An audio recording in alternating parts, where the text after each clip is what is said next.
Thank you. Okay. Okay. Now, if you take a look at the recipe I sent you, what Sue told me when I called her is, oh, Annette, she didn't remember that that's how she told me to do it. What she told me to do was to put the oil in on medium heat, add the chopped up onion in, saute that until you can sort of smell the onion, and I'm sorry, put that in, and then add the cubes of squash, okay? And then after the squash is in, then put the seasoning over it. Now, I've made it, and it tastes, I had some squash. Well, I thought I had some squash. I can't seem to find it. So what I'm going to do is take and show you the dish that looks like, and then I'll show you the size of the pieces. Okay, can you see the dish? Yeah. Okay, I'm going to use my fingers. They've been washed. Nobody's going to eat it but us, so don't worry. This is about the size we're talking about. Can you see that? About an inch. Yeah. Yeah, 1 inch to 2 inches. The bigger it is, the longer it's going to take to cook. Now, when you cover it, it creates its own steam and water. So at this point, it doesn't need the steam and water. Is this making sense to everybody so far? Yeah. Okay, now, I always get squash like this. My Sue, my daughter-in-law's mother, she always gets the pre-cleaned, cut up, chunked squash. Since we were a cooking class, I asked for this, but in the future, you might want to get it in other kinds of, where they clean it, okay? Also, as I began to open up the squash, I said, oh my God, here are the seeds. I should today, actually, since we're a cooking class, do something with them. And so I washed them, and on the back of the sheet, it tells you how to either, just dry them. And I just did this on a paper towel. Everybody seeing them? Yes. Or it shows you how to, roast them with a little salt and oil. Okay, so you might as well use all of it. Any questions so far? Okay, so the squash goes in, you cover it, and you can use either method of doing it.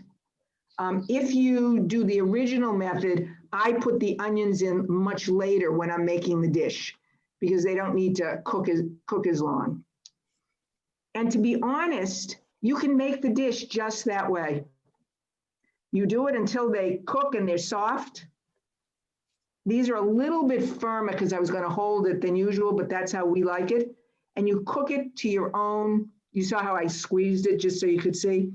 You just cook it to your own, however denseness or toughness or softness you want it. Now, if I'm going to make the squash in advance and add string beans, I add the string beans just as I'm reheating it, okay? So that they don't get overcooked. But if not, as it says there, when it's about 90% done from the doneness you'd like. And this is what it looks like. And some questions. Anybody have questions? You know what? I need to get myself a napkin, I just realized, because I squished something. Everyone following? Yeah, I've started buying the squash peeled. At an older age, it really takes some effort on your wrists and fingers to. I have a trick for big winter squashes, which is that I put them in the oven whole for a little while, depending on the size of the squash, maybe 15 minutes. Then I take them out with a clean oven mitt or towel, and then I cut them. They're easier to cut. So I cook them partly, and then I cut and seed them. It makes them easier. I also have a very large cleaver, but. Well, thank you, Kathy. I'd never known that. I'll tell you about something with cabbage later. But any questions about this? The other thing I do is that I take the string beans, and What happened is the string beans were turning already, so I steamed them instead of being raw. And to make it fancy, I try to cut on the diagonal, of it, just to make it so it looks fancier. Okay? Any questions so far? Go ahead, Ray. Okay, so if I'm understanding, because I'm looking at the printed recipe, you basically, you saute the spices before you put in the squash. And then when do you put in the onions? Okay, we're mixing the two recipes. If you follow the recipe, I believe that it says oil, then onion, Right. then squash, okay? Right. And then sprinkle it with the cumin, coriander, and turmeric. This is Right. easy because you don't run into the problem with the seasonings burning. And what I would do is try it this way. Okay. The taste is slightly less depth to it when you eat it because the seasoning has been cooked at a different time.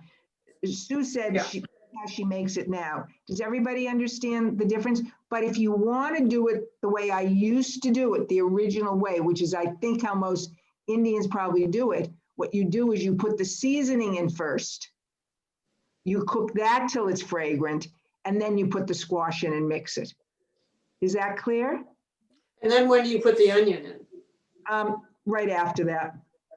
Doesn't Okay. matter. It's not gonna matter as you cook it. Okay? Yeah. It's not gonna make a difference. I actually think in the original recipe, she didn't have onion in it. So I think she puts the onion in order to get the oil with a little bit of taste and seasoning before she starts putting other things into a right temperature. I think that's why she switched it. I, by the way, can't see everybody. So there has to be some people I'm not seeing and I can't seem to get them in case they have questions or they don't. Oh, wait a minute. I'm If you trying to put figure it, out. you, I think, can put it on gallery view. Do That's you just know what how I'm going to that? do. My computer didn't let me a minute ago, but now, okay, that's much better for me. And I apologize to those people I haven't been able to see because if you wanted to speak or say something, I didn't realize that, and I apologize. Any questions before we move on what I do? So go ahead, Ruth.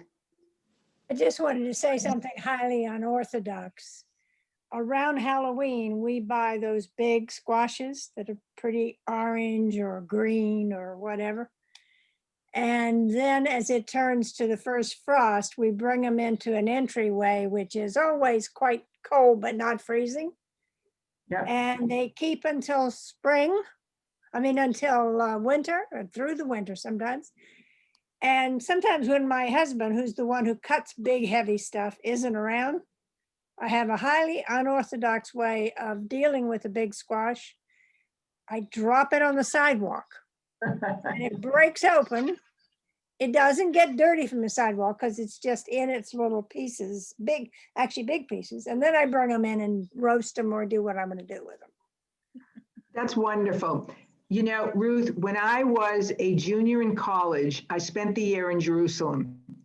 And one day somebody bought a watermelon and we had no knives and we couldn't figure out what to do with the watermelon. Yep. So we took it out onto the porch. We put under it a big piece of paper and we dropped it just as you said. Right. And it was wonderful. So thank you for bringing that memory to me, but sharing what you'd call an unorthodox way to adapt. Okay, so what I then did when I would make this dish, how many days in a row did we want to eat it? Or, after 2 or 3 days, we'd had it twice. We wanted something different. So what I ended up doing, and I created, is using this as the base for my butternut squash soup. I took out the string beans. I separated the string beans. And by the way, how many string beans put in is totally what you want. There's no set way of doing this. And I took the squash and I then took an apple and I cut up an apple and I cut up carrot and I cut up some more onion because if you remember, my original recipe didn't have onion in it. and I sauteed the carrot, the apple, and the onion and got them pretty much soft. And you can see where it goes down into the soup if you turn over in the back of your sheet. And I would, let it cook away, and then I would add some bouillon, cover it, and let it steam and cook. And now, from what I had done as my original work with the seasonings, I didn't need to add any more of those seasonings because it was already there. It was enough for our taste anyways. And you'll adjust the taste. And then after it cooked, and sometimes I use chicken bouillon, sometimes I use vegetable bouillon, okay? I don't use a lot when I am cooking the vegetables. I have bouillon available so I can add it later, but I don't use a lot because I find the vegetables cook, the apple and the carrot cook better as is when I add the squash without adding more liquid to it. It changes the consistency, which then somehow has been changing the soup. It isn't the same, okay? And I just cook it until they're soft, not mushy. I used to use only a Cuisinart where I would lift the apple, squash, carrot, onion out, put it in the Cuisinart and whip it around. This time I did it with a hand blender, and here's my soup. Can you see? Now, we like it pretty thick, okay? But I use the bouillon to thin it, okay?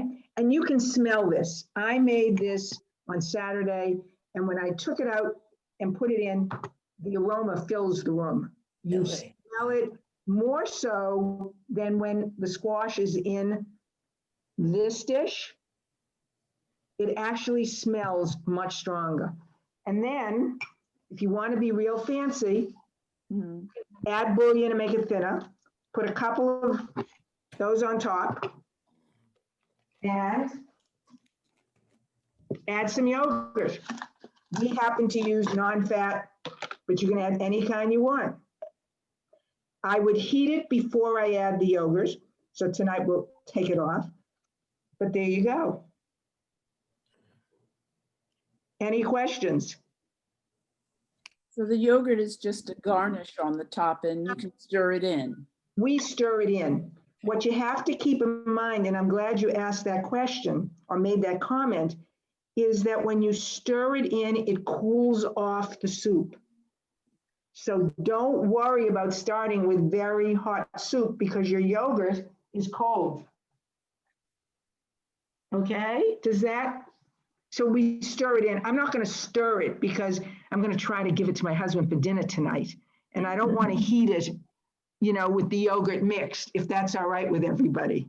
I'm going to be delivering, because it's now impossible to buy small containers of unflavored yogurt. People will be getting sour cream with their food. So you'll have the option to put sour cream in. And it's delicious with sour cream. I mean, let me tell you, it really is delicious. We just happen to, people talking about healthy eating, and this is a place that works. Any other questions about these two original recipes? Has anybody made anything like either of these before? I think I have. Susan, Moroccan stew. I think I have, yeah. Okay. Not this year. Well, I hope you enjoy those because we do. And it's a little bit different tastes. Questions about it before we move on to the next recipes? Who eats Brussels sprouts? Everybody? Yeah. Not every, yeah. Yeah. Everybody, well, maybe Sue, okay. When I was a child, my mother served Brussels sprouts. Well, how do you think she cooked them? Boiled them. Boiled. You boiled them. And what did the house smell like? Cabbage. Old cabbage. Old cabbage. Very good. Well, one night, my mother made Brussels sprouts and my sister refused to eat them. And my mother said to her, "You're not leaving the table until you finish them." And finally, at 10 o'clock at night, my mother told her, "You can go to bed." I don't think we saw Brussels sprouts after that.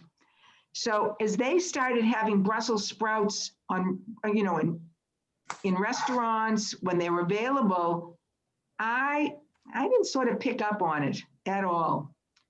But one day, my stepdaughter, Molly, said, "We've been buying from this Chinese restaurant, this Brussels sprout dish, and I think, Annette, you can figure out how to make it." So it's the last recipe on the back, and I will show you that because I made it, but I figured it out. And so since then, we've been using Brussels sprouts, and I use them a lot. And I think I got one of the nicest compliments when we went to a restaurant, and my daughter-in-law said, "I don't think we're going to order Brussels sprouts. Yours are better." So, and they're really simple. So let me get some Brussels sprouts. How many people cook with Brussels sprouts now? Okay, so most of you then know how to clean Brussels sprouts? No. Okay, whoops. No, I do not. Okay, so I have here, these have been washed. And my husband said to tell you that if you don't figure out how to do this, Tags does sell a Brussels sprout cleaner. And the way we know it is that we once bought one to use in a holiday grab. And it's quite cute, but okay. Does it work? Yes, it actually, the people, I didn't get it, so I don't know, but the people who told us said they swear by it. So I can't tell you. So the Brussels sprout comes, can you see it? Mhm. Okay, and sometimes it has on its side a little piece of the hard part.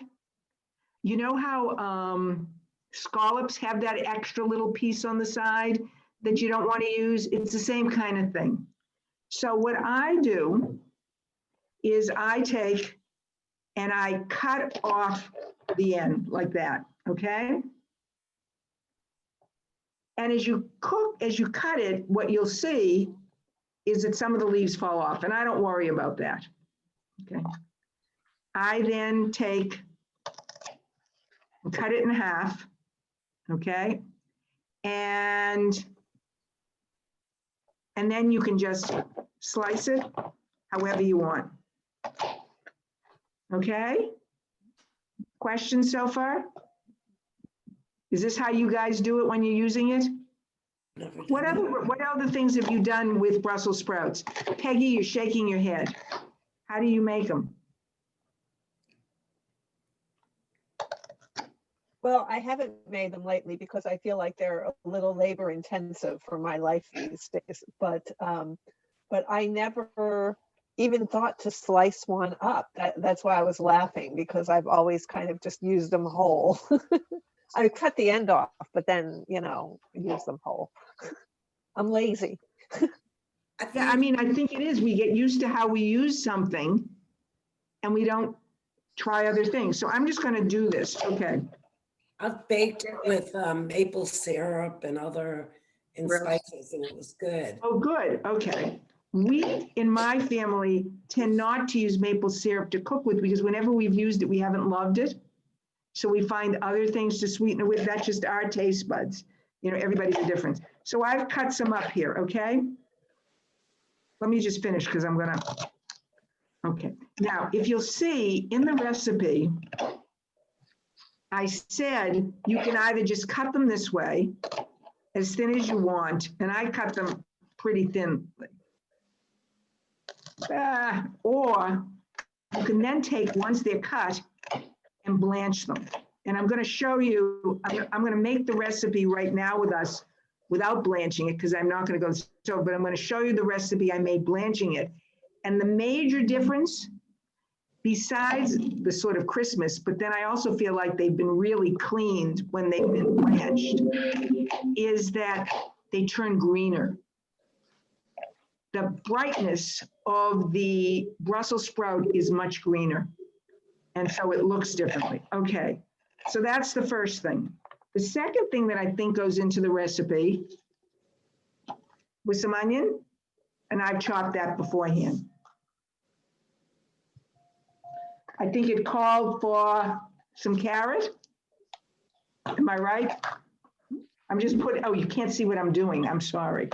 Please tell me if you can't see me. I'm gonna bend this over, you see? Okay, I've just thrown in the three things. And then my apple.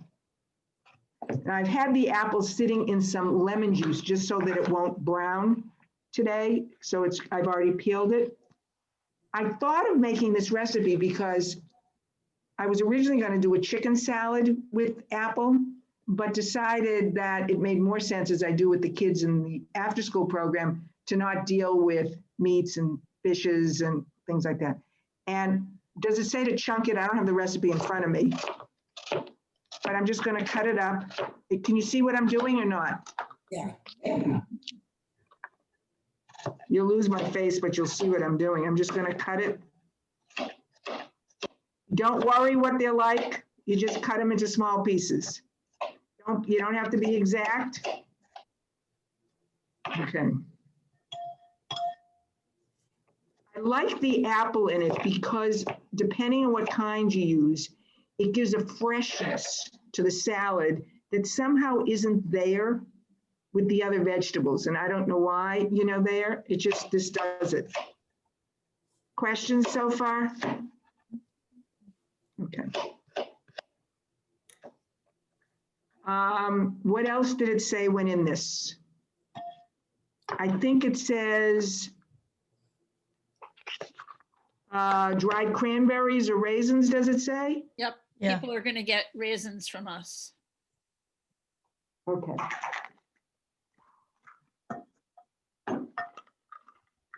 I put in too many, but this will be the mixture. So Saturday morning, as I was getting prepared, so there's what it looks like, okay? Tip it more. Can you tip it more, Annette? Absolutely. There. Can you see it's falling out? Can you see it? Yeah. Mhm. Okay. When I was getting ready to do the cooking, whoops.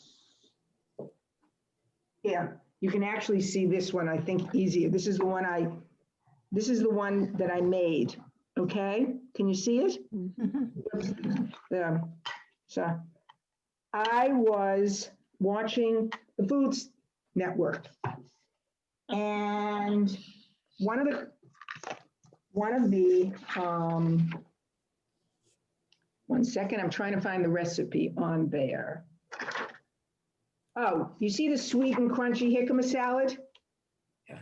That's right there. Well, they were making that.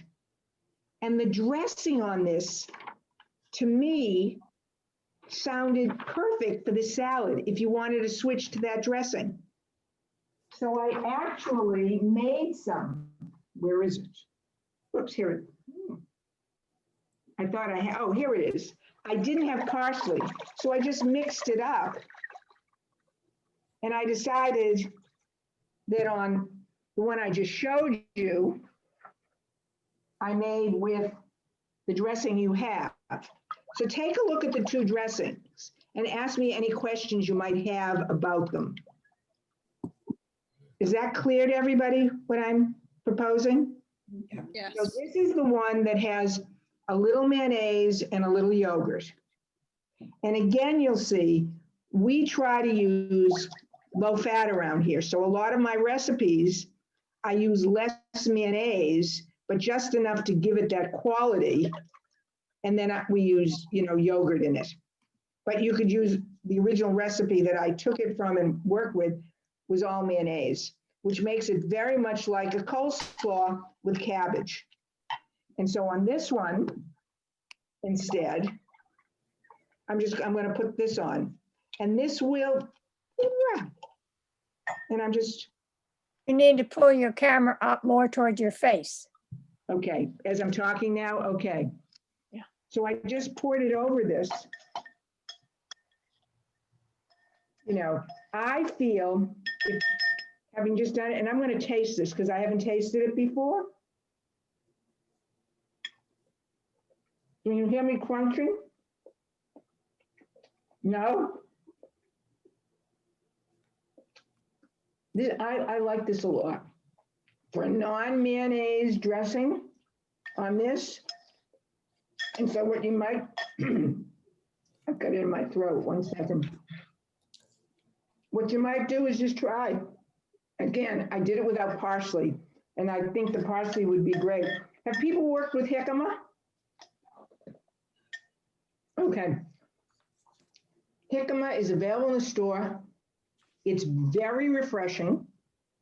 And it's a cross between an apple and a radish, a white radish. So when you, again, it's very hard to peel, but once you do, it's wonderful. And any citrus that you would add to it. The first time we had jicama was, we went to a Valentine's dinner at a friend of mine who's a very, very good cook. Let me just move these and put it down. And she made a jicama and orange salad, and it was fabulous, just fabulous, very refreshing. So you could add jicama to these and use that even instead of apple if you want. Okay? How are we doing on time, everybody? You have 15 minutes more. Okay, questions so far? You think these are recipes you might try? Yeah. Now, when I made this slaw for the first time, and that's something new that I made during this time, I had it in the refrigerator, and we took a walk along the Charles from Watertown towards Waltham. And when we finished, there's a wonderful walk there right along the Charles. We said, oh, let's go buy some spinach pie at this place that we know in Watertown. And when we got there, it was Thanksgiving weekend and they hadn't made any. So I said to my husband, you know what? There's this falafel place in Watertown that we've never gotten falafel. How would you like a falafel sandwich? So we went over and they made us fresh homemade falafel, and we brought a bag home and we had some pizza. We put the falafel inside the pizza. We added the slaw. We had some hummus we put on the side with some tabbouleh, and we felt like we had just had the biggest treat you can imagine. I mean, it was like, wow. So we've been back and we've done it a second time, but wow, you know, so it's how do you use the coleslaw? Make it, if you're going to use it with something that you'd like to eat with the coleslaw. You know, we all think of, you know, barbecues or whatever, but think about that, you know, when you make it. Now, let me show you. So Wait, this, Annette, yep. this is the important question. What's the name of the place for the falafel? You know what? I'll get you the name. I'll get you the Okay. name. And I have to tell you, I called him. I was very impressed. When I called him to order it, he said he would bring it out curbside. And I said to him, do you have tabbouleh? And he said, yes. And I said, is it fresh? And he said to me, no. I made it 3 days ago. I can sell it, but it's not. So I really trust him. What you should know when you go there, if you put it on a credit card, there's a credit card charge. I haven't had that since I was in Europe, but he's using somebody else's credit card, whatever it is. So I'm just letting you know, but he could not have been nicer. And when we put the falafel in the sandwich, by the way, we cut them in half. I heated them. They told me how to heat them. And it was fabulous. So here's that dish I was telling you about, the sauteed Brussels sprouts, okay? What I do with them is I clean them. I cut them in half. And I'm just gonna cut a couple because I'm gonna show you how I put them into the pan. I put oil in the pan.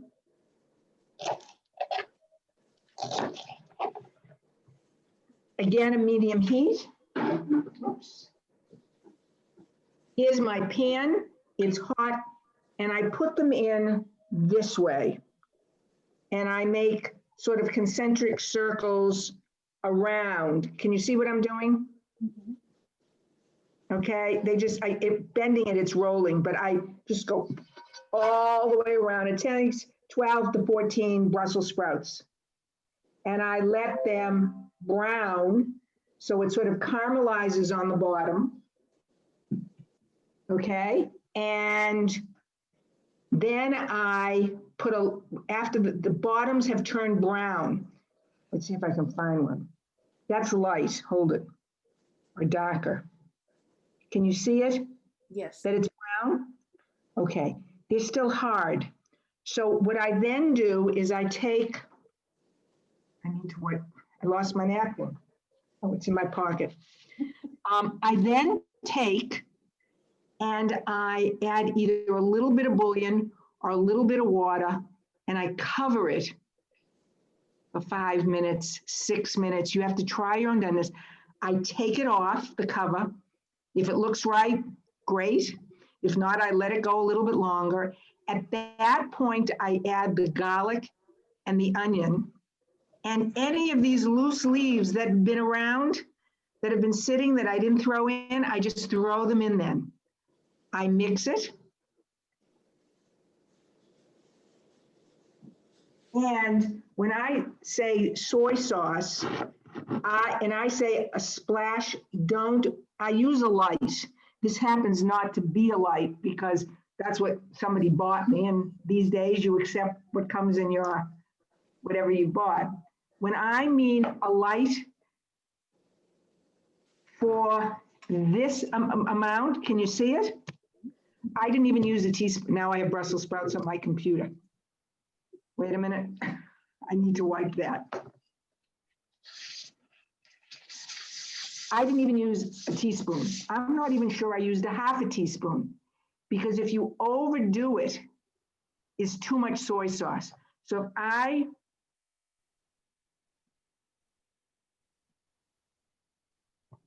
see, can you see it? I'm afraid I'm gonna. Yeah. Okay, I can't do it, or I'm gonna get it in my. Yeah, I see it. Okay, but less than a quarter. I mean, seriously, it's really, you can always add, or if you need more salt, you can salt it. I've never salted it. And then for a while I was making this like every week for people. Now I make it periodically. Questions so far? Because now I'm going to turn to a dessert. What type of oil do you use? Excuse me? What kind of oil do you use for your saute? Canola. Part of the reason I use canola is that you can get higher heat on canola oil, number one, but number two, we have a Ninja griddle and I can only use canola oil in that. So that's what I use. But if you've got a vegetable oil, I don't use olive oil in it. You can't get as high a temperature to make it work. And also then you have to use more because it burns out. And I try to use as least amount possible. Other questions? Can you just talk about, is there some trick to washing Brussels sprouts that I've never washed Brussels sprouts? Well, I've never cooked with them. Okay, first of all, let's take a Brussels sprout here. Let me move this. So here's a Brussels sprout. What I do is I take the whole thing, I put them in a bucket of water, I lift them out, and then I spray them with water, you know, the sprayer. After I cut them, I take off the bottoms. I do the same, I wash them again with water. You can't do much better. And that's why I like the blanching of them slightly. I mean, just enough so that if there's anything there, you've gotten it, okay?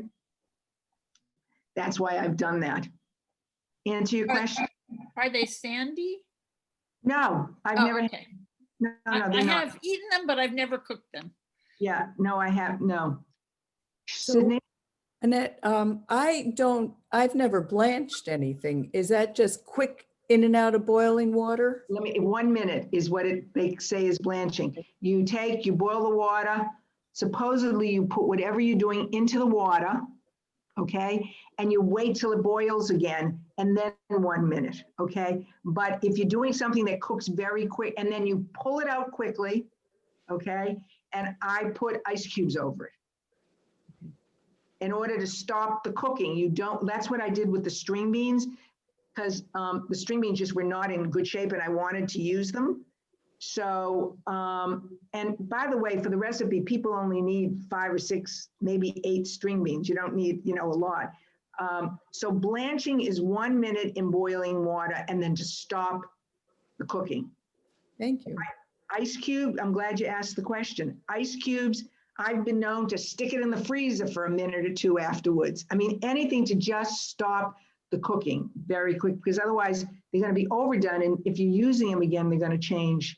And I don't want vegetables, the way I had them growing up. That's really what it is. Other questions so far and anything we've talked about? Go ahead, Ruth. I was just going to say, as an alternative, we use Brussels sprouts and red peppers and a million other things by simply rolling them in a little bit of oil and spices, and then I roast them in a convection oven for 20 minutes or something. That sounds wonderful. And it's always different spices I throw in, whatever I've got. And when you were making the sauteed Brussels sprouts, I think they would be good with balsamic, a touch of balsamic in it too. Yeah. I'm sure you're absolutely right, and I will try it. But my guess is, in my family, what I'll hear back is they don't taste like that Chinese restaurant. Right. Remember, for me, I was trying to recreate it, the Chinese restaurant taste. But I think for my husband and myself, I can try it with the balsamic vinegar. Thank you very much. In fact, isn't it a good deal of the fun I've had traveling is to come home and try and recreate something you enjoyed in Jerusalem or wherever. I never quite get there, but the fun of trying. Absolutely. I've been very lucky. I've taken cooking classes in a lot of different places. One year, my husband said to me, it was we have Mother's Day, my birthday, and our anniversary, like within 6 weeks. And he has a terrible time of it. And he said to me, I'll take you to a spa anywhere in the world. And I didn't breathe. And I said, I want to go to a cooking class. And so we ended up going to a cooking school on the Amalfi Coast. That had a spa. We took cooking classes in Vietnam. I've taken cooking classes, and he joins, the two of us, in southern France. And what you do is you come home with the techniques. You can't do the same foods, and you try to adapt to it, is what you try to do. So it's a lot of fun. And there's a lot of stories, but I want to show you this last recipe and be sure we do it, okay? So originally, I was yesterday going to take and make a baked apple recipe, okay? Because we were talking about apples, and we've sort of used apples today. And then again, I saw 2 weeks ago on Saturday. So long, Ray. Bye, Ray. A nice. Thank you, guys. Thanks very much. Bye-bye. So on Saturday, I saw this other recipe. And on Sunday, it was again, but I couldn't find the recipe. So I decided yesterday to try to make a recipe. And what it is, and let me see if I can show it to you. It is an individual, and I think you have it there, individual apple crisp or something, is it called? Yeah, that looks good. Okay, individual baked apple crisp, okay? And I will tell you, when I served it to my husband last night, because I made it the way you have here, he said, oh, I feel like we've been in a restaurant. And I said, how come? And he said, well, you never make desserts like this now. So it's really quite simple, but I made it a little bit differently today. This is what it ends up looking like. Okay, and I'm going to tell you what I did. Here is a pan of 4 of them, so he's going to get it again tonight, and he's looking forward to it. So what I did, and I'll tell you how I changed it. You can use any apple. Don't worry what apple it is. And what I peeled it, I cut it in half, and then to scoop out the center where the pit is, you can either use a melon scooper to do it or with a knife, okay? Either one works. And if the apple breaks a little, don't worry about it. It's perfectly all right. I then took the apple and peeled it. So what this is a peeled half apple, okay? It's a peeled half apple. And I put it in, here it says apple juice or water. I sprinkled a little bit of cinnamon on top. I did not use the butter this morning. Oh, I'm sorry. I then took the apple and I made slices, not all the way through. And I wanted the slices so that both it would help the cooking and the little bit of butter that's in the topping might go down into, have a place to go. I sliced it. I put a little bit of cinnamon on it. I filled this pan about halfway up. I put it in the oven and I let them bake at 350 for 30 minutes. They're still semi-hard, but they've baked some. And you can bake it longer if you want it softer. I'm gonna reheat it tonight and bake it some more, so I didn't. And then I made the topping. I decided that instead of flour in the topping, what I was going to do, I took and I threw into the Cuisinart the following: a tablespoon of walnuts. So I used that instead of flour this morning. I put in the brown sugar, and I don't have quick oats, so I had to use regular oats, and I threw that in to grind them up. And then I put in some cinnamon, mixed that up in the Cuisinart, and then I added some butter to it, okay? And I made about double whatever amount you want. And at that point, and then I crumbled some pecans. Whoops, some pecans. I crumbled them and added it. And I put it on top. And some of it sticks on top, as you can see. Okay? And some of it is on the bottom of the pan. What I did is I took the apples out of the oven and I drained the water, but I did not wipe the pan clean. So the pan was a little bit wet. I put these back in. I put the topping on top and patted it down, and I put it back in the oven for 20 minutes. And this is what it looks like. Tonight, when I heat it, I'm actually going to cook it about another 10 minutes. I'm going to put a little bit of water on the bottom because I think the moisture will help the apples cook. So it's like eating an apple crisp that's a little bit, has more of a bite to it. If you want it softer, just bake it longer. So hopefully you have sort of a meal that you can enjoy. Other questions? Do you melt the butter or just have it softened? Great question. In the Cuisinart, I just put it in the way it was. It was actually cold. It wasn't even softened. If you decide not to use a Cuisinart or something to mix it and you want to mash it, which you can do if you don't have that, soften the butter. In this recipe, it does better softening because the other ingredients will begin to stick together and melt as it's cooking together, and it changes the consistency, Sheila, in the topping. And I think it makes a better topping. And when you first put it in the oven, have you poured water into the pan along with the apples? Yes, the apples are plain apples with a little bit of cinnamon on it, and I ended up filling this about halfway. Okay, and you put the apples cut side down. That's what I did, yeah. I'm sure you could try it the other way. Meredith? What I'm having trouble imagining is the cut side down. How far up into the apple do you cut?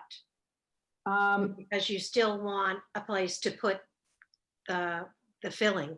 Well, the filling, I'm gonna pick this up and show you. Yeah. The filling is, you could have turned it over. I mean, I'm now thinking let me just turn one over. I could have turned it over and put it on that side and it would have held it. I didn't even think of that. When I saw it on the cooking, actually I did, but I decided not to do it. You could do it this way, which is what you would do then, is fill it this way and it'll hold it and you can really pat it down on it. So Meredith's suggestion is a good way of doing this. I didn't do it that way, but your idea I think is even better for people to try. You see, because that's how it'll look. And it'll be much easier and it'll hold it. And when you put it, did you see what I did? Did everybody see what I did? Yep. And then when you put it back in, it'll sit very well in the pan. So I'm curious about why you peeled the apple. Because the way I saw it the first time, it was peeled. I don't think you have to. I think I wanted it, when we make an apple crisp, we don't keep the peeling on it. Yeah. When we make a baked apple, the peeling stays on, and I think I was staying away from that. As my husband said, I was making it restaurant quality, which I wasn't thinking about. Thank you. Other thoughts, questions? As I said before, do you think you have a meal to make? Susan? You must have made a noise, so it showed that Oh, you it's just wanted. coughing, sorry. Not a problem. Other questions? Now, when I end with, hi there, Hi, nice to see you. you too. You would stay here. You would know what I do at the end of class. With the kids, what I usually say, tell me something you learned today. So to all of you, tell me something you learned today. Well, I learned I should give Brussels sprouts not even a second chance, a first chance. Very good. I learned about heating the spices to bring Yeah, out the aroma, which I rarely if ever do. Okay. Anyone else? Go ahead, Ruth. I actually want to ask you something because I've never used jicama, really. I've eaten Okay. it somewhere else. You were talking about using it as a slaw with orange and what? You know what? Let me give to Kathy a recipe that she can give to you guys of a jicama salad. That'd be great. Okay. What I find is that I think it was, I don't remember the third ingredient, and had some orange juice in it. And what I find is when you peel it, cut a piece, taste it. So you get the consistency, the taste, and what it's like, okay? But you did give us one recipe for the jicama salad. Right, I did give you one, but that's not the one we make. I gave you the one that was there because I was taking the salad dressing, but thanks, Kathy. Anyone else want to add? It was some jicama too. I don't even know what they look like, so that's going to be fun. Oh, good, okay. I have a question. Go ahead, Peggy, yep. When you tell Kathy where to get the falafel, could you tell her where to get the spinach pie too? Oh, okay. There are two places. It's Gigi's in Watertown. He makes triangular shaped spinach pie that my husband and I can share as a side at dinner. It's huge, and it's $6.99 for a huge piece. And again, they will do curbside. Okay. Thank you. We'll have to figure out like a Living Well joint pickup. Yeah. We also get it from Demos. We haven't, right now I don't feel like making a huge spinach pie. It just feels like a lot of work and a lot of, somebody's got to get me the right phyllo dough, and I just can't do it. And it's, I do enough cooking. I'm making a lot of meals every week, many more than I used to make. So that's where it's at. Well, I've had a lot of fun. It was different than Kathy and I had conceived of, but hopefully it fulfilled what you guys wanted from a cooking class. Yeah. Yes. Thank you so much. Thank you. Is there anything you would have liked me to have done differently or more of? Mm-mm. It was fun the way it was.